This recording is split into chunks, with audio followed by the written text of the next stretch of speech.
Hüseyin Çiftleşen ne diyor? 50 safa böyle. Kimdir? Gizli kimdir onlar?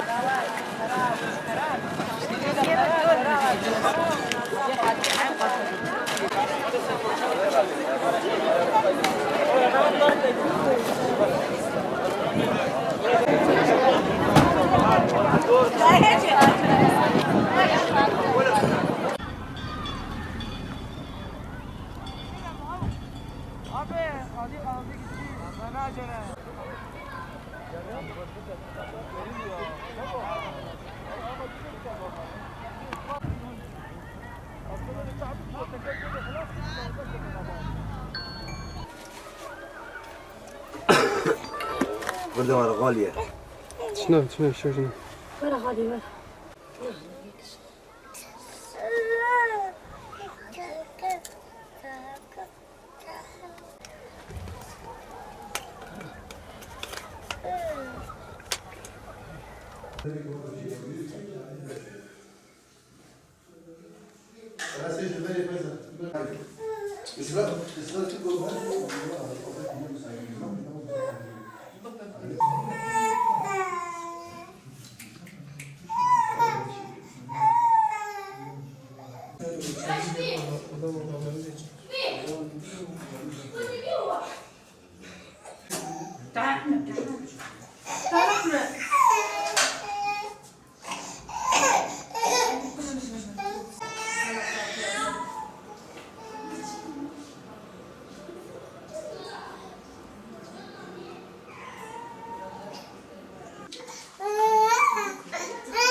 Mülteci sorunu gerçekten yaşadığımız dönemde insanlığın önemli bir sorunu haline geldi. Dünyanın dört bir tarafında yaşanan travmalar sosyolojik anlamda insanların yerlerinden edilmelerine vesile olmaktadır.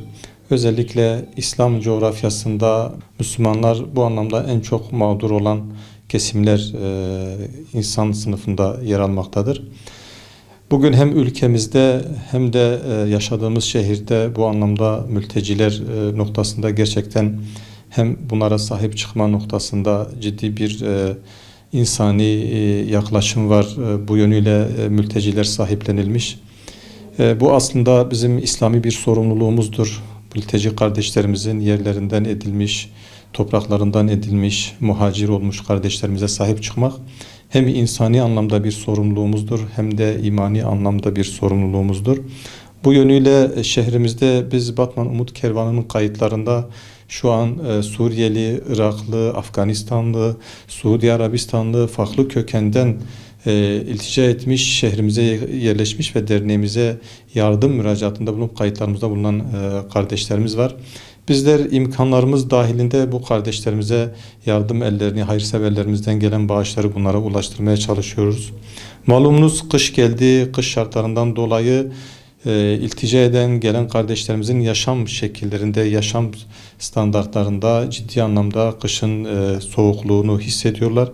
Bu anlamda yaz mevsimine veyahut da diğer dönemlere nazaran daha fazla sahiplenmemiz gereken bir dönemdeyiz. Bu yönüyle tüm hayırseverlerimizin iltica etmiş, yerlerinden, yurtlarından edilmiş kardeşlerimizi sahiplenmek adına, ensarlık görevimizi yerine getirmek adına daha duyarlı, daha dikkatli, daha sorumluluk bilinciyle hareket etmeleri çağrısında bulunmak istiyoruz. Bu anlamda yerlerinden, yurtlarından edilmiş kardeşlerimize karşı özellikle art niyetli bazı kesimlerin ortaya atmak istediği ulusçuluk, milliyetçilik akımlarına kapılmadan bu bizim örfümüzle de uyuşmuyor, inancımızla da uyuşmuyor, insanlıkla da uyuşmuyor.